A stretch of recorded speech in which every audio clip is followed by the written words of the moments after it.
तो भारत ने खुद ही बुलेट ट्रेन बनाने की शुरुआत क्या कर दी।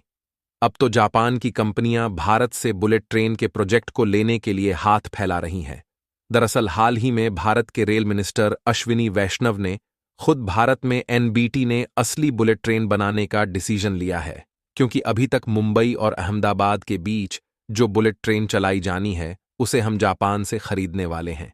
लेकिन जापान ने अचानक से इसकी कीमत इतनी ज्यादा बढ़ा दी कि यह हमारे लिए काफी ज्यादा कास्ट एक्सपेंसिव लग रहा है। लेकिन जापान की बुलेट ट्रेन बनाने वाली कंपनियों के द्वारा इसकी कीमत को भारत के लिए महंगा करना उन पर कितना भारी पड़ सकता था, शायद जापान ने यह सोचा भी नहीं था। इसलिए भारत के रेल मिनिस्टर ने यह कहा कि अब हम भारत में बुलेट ट्रेन को डेवलप करेंगे, जिसमें इंडियन रेलवे आरक्षण एंड मैन्युफैक्चरिंग की दिग्गज कंपनी आईसीएफ बुलेट ट्रेन के कंस्ट्रक्शन पर काम करना भी शुरू कर चुकी है। और जब जापान की कंपनियों को लगा कि भारत खुद बुलेट ट्रेन के प्रोजेक्ट पर काम करने में तेजी ला रहा है, तो जो नई नई बुलेट ट्रेन और अन्य रेलवे प्रोजेक्ट की शुरुआत भारत में की जा रही है, में जापानी कंपनियां खुद काम करने के लिए भारत के सामने हाथ फैला रही हैं, क्योंकि अब जापान की बुलेट ट्रेन बनाने वाली कंपनियों को इस बात का डर सताने लगा है कि भारत अन्य रेलवे प्रोजेक्ट में चीन की मदद ना ले ले। और यदि हम ऐसा करते हैं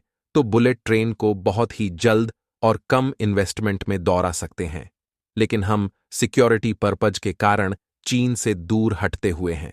पूरी अपडेट क्या है इस वीडियो में समझते हैं।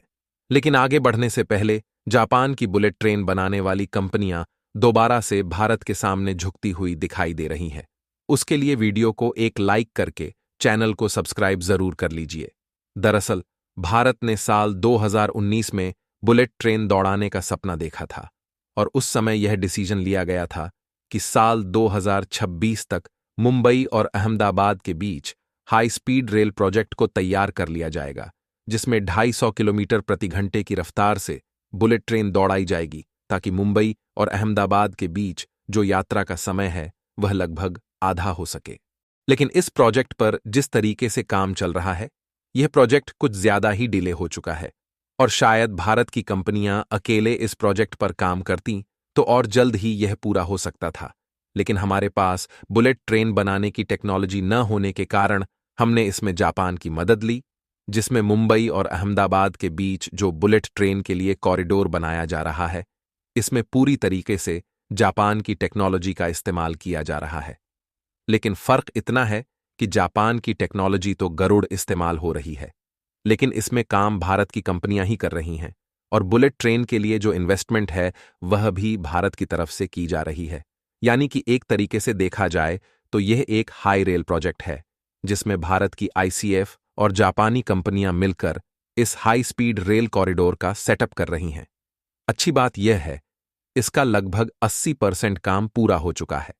और मुंबई अहमदाबाद के इस रूट पर जिस बुलेट ट्रेन को चलाया जाएगा उसकी स्पीड लगभग 250 किलोमीटर प्रति घंटे की रहने वाली है। लेकिन जापानी कंपनियां भारत की मजबूरी का फायदा उठाकर इसके लिए कुछ ज्यादा ही कीमत वसूलने की कोशिश कर रही हैं और जापान की बुलेट ट्रेन बनाने वाली कंपनी हिताची और काकी का कहना है कि एक बुलेट ट्रेन के लिए इंडियन रेलवे से 407 करोड़ रुपए लेंगे,